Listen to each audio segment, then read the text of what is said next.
Hello and welcome back to my channel. You're back with Nana. And today I'm going to be ranking stories based off of if I would survive in their dystopian environment. This is just a list of stories across mediums, as you know, anime, manga, manhwa, book talk, all of that. But I mainly am leaning towards the stories and stuff that we all know. Subscribe, follow, and comment down what you think you would survive in. So let's go through the tiers. So the first tier is S tier. S tier is I'm not making it. She not making it. Somebody call a helicopter. I'm calling it and gone.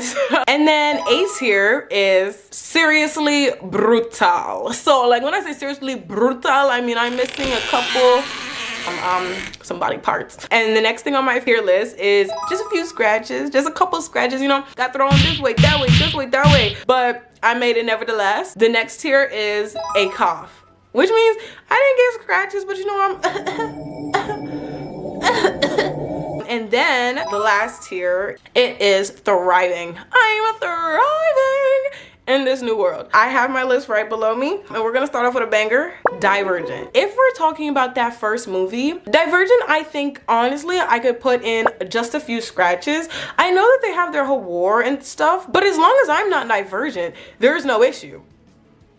Right?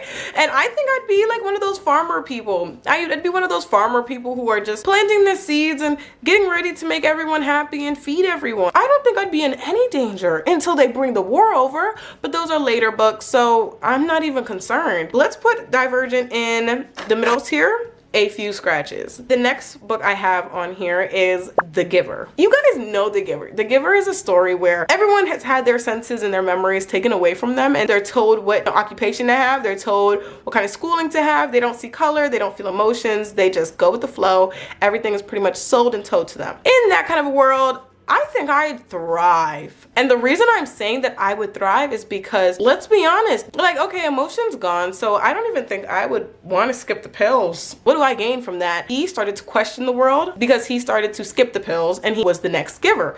So being the next giver and such and all that kind of tying into each other, yeah, I'm not surprised. Decided that you want to be some kind of deviant. You want to be that, go be that. I wouldn't do that though. I'm gonna put myself at thriving in The Giver. I'd be a woman birther thing. Yeah, Let's bring anime in here. All right, Attack on Titan.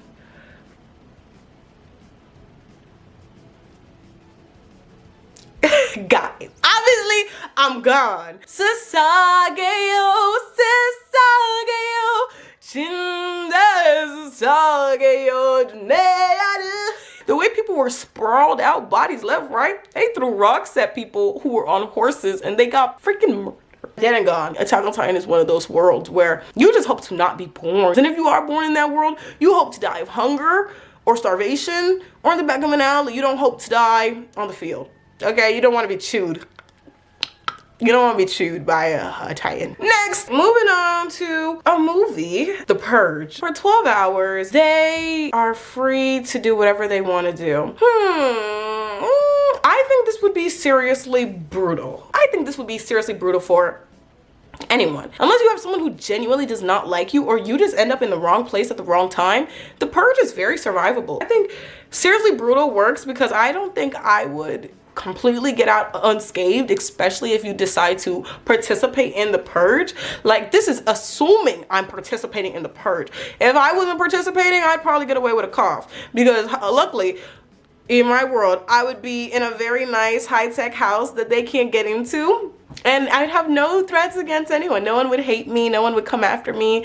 You guys know the vibe. Like, it would be very chill and cool. Moving into a manga kind of vibe, Promised Neverland, because I completely mean the manga when I'm talking about The Promised Neverland. So The Promised Neverland is a story about some kids who awaken, who become conscious when they're in this not farm, but orphanage that they've been, you know, raised in. And the whole premise of the story is that they're growing up and they're finally gonna get to go to the real world once they turn 13 and everything's gonna be great. But then they find out that at 13 they actually get harvested. And this is a farm. They're the livestock. And the anime, the manga is so good. Would I survive if I was a little 12-year-old who was now going up against the demons of the world? No, Emma, none of them. I think we could put this one in and gone, because the moment I turned 13, I wouldn't even question whether or not I'm getting out to the other world or the other side. Even the way the kids discover that they're actually being harvested is completely by chance. One of them knew, okay, one of them knew, but was he gonna actually do anything about it? No, he had watched his fellow kids get harvested over the years and did nothing. So if you ask me if I'm going to survive, the only thing I have to say to you is, once they take me off and away, well, I'm off and away and I'm done. I'm done, y'all. I'm just done. I'm not fighting for nothing. Let's look at our next option, the Maze Runner. If we're talking about the Maze Runner, they run through, you know, the maze and they escape to this other place for the next book and the chapters and all that stuff. I think it would get seriously brutal during the Maze Runner. Because imagine, we have to run through the maze. And I'm not a runner, guys. I don't run. No! Seriously brutal. Let's put Maze Runner in seriously brutal because I don't think I would survive. Moving on to a movie, kind of a vibe, something that you might have seen, another dystopian world that I love personally, The Platform. The Platform is a story where you wake up on a random platform, on a random level. You have one other person who's on the same platform as you, and depending on where you are, you get this tray of food that comes down to each level, and by the time it gets down to a certain level, there's food. If there's not, there's not, and you stay there for 1 month. So if you wake up on a level like 5, you're good, and you're thriving, and you're living life, and you're, you know, but if you wake up on a level like 120, you're done. You have to either eat your fellow roommate, or you have to do something drastic to get yourself out of that position. And I think The Platform is a great way of showing that the world is very unfair. There are 333 levels in this platform. And imagine, once you get to even 86, 40, you're left with scraps. So most people are dying in this tower of food starvation. I mean, I could talk about this all day, but would I survive in The Platform? No. Oh no. Oh no. No. Because if it was up to me and I had to eat my roommate or like starve, I would just starve. It's such a weird experience, honestly, to watch that movie. If you haven't seen it, go watch it. It's such a great dystopian thought of if society was put into a tower. And yeah, I would be and gone. And gone. No. Let's move on to another YA kind of a vibe. Let's do The Hunger Games. So, as you guys know, which you better know, The Hunger Games is a story about 13 districts that are controlled by the capital, and once a year they host the annual Hunger Games, and they bring everyone down and they say, hey, we need at least 2 children, and we're gonna have them perform, and they're gonna fight to the death in our arena, and it's gonna be great and fun. Our girl Katniss, her sister gets chosen, and she volunteers. I volunteer to be a part of the Hunger Games, and then everything that ensues. That being said, I think I would actually survive the Hunger Games, but it would be seriously brutal. It would be brutal, because if I was chosen and I was in the Hunger Games, I'd be putting my best foot forward. And you better believe I would have came with the berries. I would have came equipped with the arrow. I would have been by somebody's side. The nature of the Hunger Games feels like you would just lose some limbs. Like you would just lose certain parts of yourself. So I think that's why I'm putting it as seriously brutal. Realistically, I'd be gone. I'm a soft girl by nature. I don't do things like that. Moving on to the next one, an anime kind of vibe, The 86. If you have not seen The 86, it is a dystopian world where there are these monsters that come and attack the world and like civilization. And these people, this specific faction, there are multiple factions, but The 86 is who we follow. And they are a disposable unit, throwaway unit that is meant to fight these things. Their life, like that's it. They just fight these things. The people who live in the castles and the capital and stuff, funny capital, whatever, they live in lavish, and they have enforcers who command these units, and they never get to see them as people. They never get to see what they're commanding them to do. They just throw them into battle, and it is what it is. And this story is actually a romance. It's a romance between an enforcer and the 86 commander, and they fall so deeply in love. You gotta read the light novel, because I went and read the light novel because I just could not.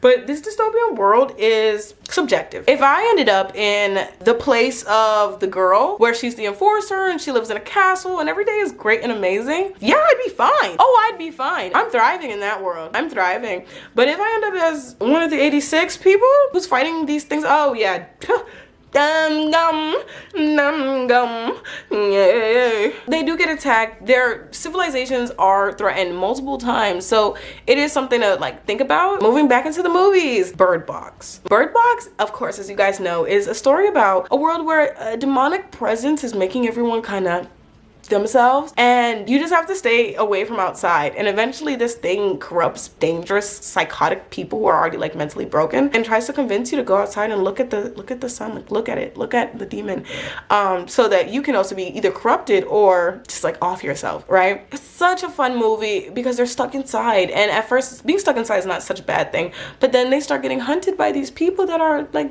demon possessed. Would I survive Bird Box? I think Bird Box would be seriously brutal for me because even in their venturing outside, they have to keep their eyes closed. They can't look around. You're blind in this world. That is essentially the story of Bird Box, being blind in a world where you're being hunted by demons and people who are demon possessed. Nothing could be scarier than that. Seriously brutal, I want to put myself at, but I would be done. I'd be gone. No, put it up there. Put it up there. Let's move on to Snowpiercer. Guys, I love the Snowpiercer. Just for the little like theory that like popped up on YouTube. They said the Snowpiercer was adjacent or the sequel to Willy Wonka. That was the coolest thing ever. So the Snowpiercer is a story about people who are in an eternal winter. By the way, I'm filming this during the winter storm of 2026. The earth is frozen and they are on this train, and this train is the only thing that is keeping them going and keeping them alive, and they have to just deal with these things, and the train is the only thing left in human civilization. I honestly think this would be a few scratches for me because I think the nature of the Snowpiercer is that it wouldn't be a cough or you thriving. Anywhere in that train you can go through mutiny, you can go through them uprising against the status quo and trying to, you know, overtake it. There's so many things that can happen that I would never say that, oh yeah, I'm good, I'm insured to be good. It's not realistic.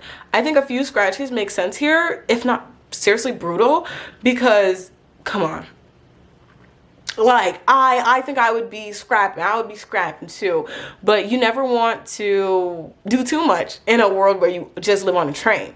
And as long as I'm in one of the upper, you know, little carts, I'd be good. But that's the thing, if we start where the main character starts, again, a few scratches, because if I have to eat roaches in a block, and then for our final one, The Walking Dead. You know I had to put a zombie thing on here. It wouldn't be a dystopian world ranking if there wasn't a zombie movie on here, okay? So let's actually clock T. The Walking Dead, I would be and gone. I think I would just accept that these things happen.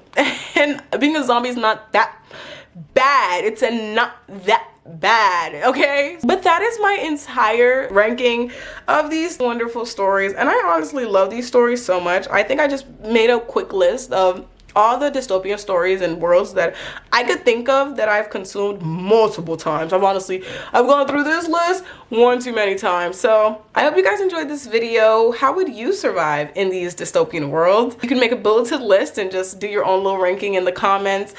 Please subscribe, please like, please follow. Let me know if you guys want a part 2, and Nana out.